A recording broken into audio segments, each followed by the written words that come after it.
Hey guys, it's Warren here again with Copeland Small Engine Repair. Welcome back to my channel. Today I'm just making a video. I made a video a while back with the same issue, but this is just gonna be a little reminder video. I had a guy, this is a steel pole saw. It's a HT101, and he didn't know about me. He took this to another shop, and they called him a couple days later and said, well, we did a compression test on your machine. The compression's too low, so it's junk. And they even asked him, hey, do you want us to throw this on the junk pile for you? Or do you want to come back and get it? What do you want to do? And they told him, you know, replacing the piston and cylinder and everything would cost more than the machine. Of course, these things are like, what, $1,200? So I'm not sure what it would cost to fix it if the cylinder was junk. But he went and got it, and he found me on Facebook and brought it to me. He just wanted a second opinion.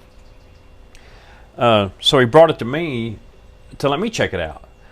So the first thing I noticed when I took the spark plug out, you know, the first thing I do when this stuff hits my workbench, I do a compression test and I check for spark. And then I put a camera in the cylinder and look around just to make sure, you know, I don't see any scoring.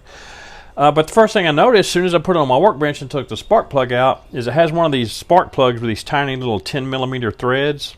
And as soon as I saw that, I thought to myself, I bet that other shop put a thread adapter on their compression tester, and that's why they think the compression is too low. Because when you check compression on anything, especially handheld stuff with these little tiny cylinders, the Schrader valve on your compression tester, here's my regular compression tester, the Schrader valve has to be right there. It has to be right there in the end of the threads that screw into the spark plug hole.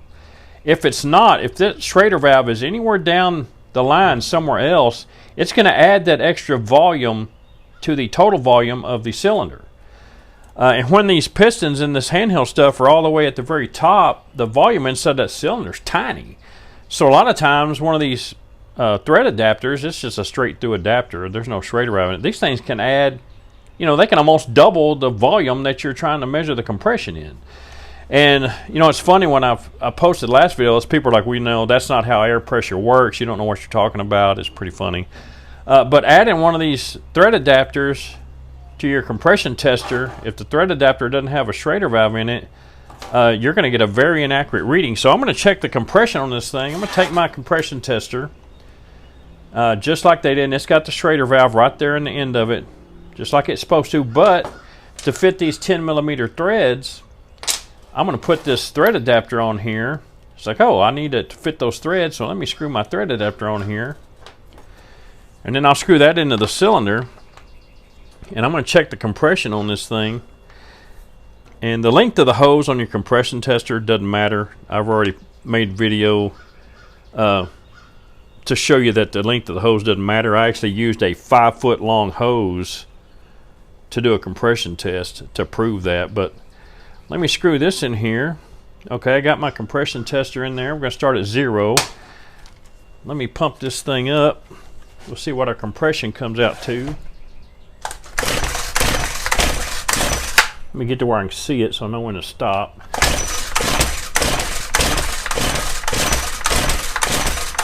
Alright, the needle's not moving anymore. So see, it's got, I don't know if you can see it, it's got 80 pounds of compression. So they saw that.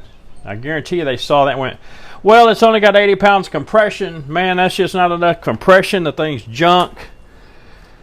Nothing we can do about it. So let's take this out, and I'll show you the hose I made to check stuff that has these tiny 10mm spark plug threads. I've got a hose for my compression tester that has those tiny threads on it, and it has the Schrader valve right there in the end of it, where it's supposed to be. So this hose will give us an accurate reading when we do a compression test on this machine. So let me put my gauge on here. Starting at 0 again. We're going to screw it in here.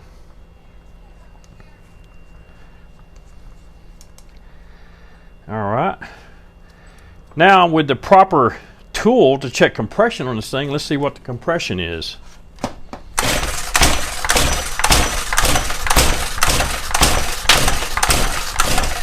Alright, the needle stopped moving.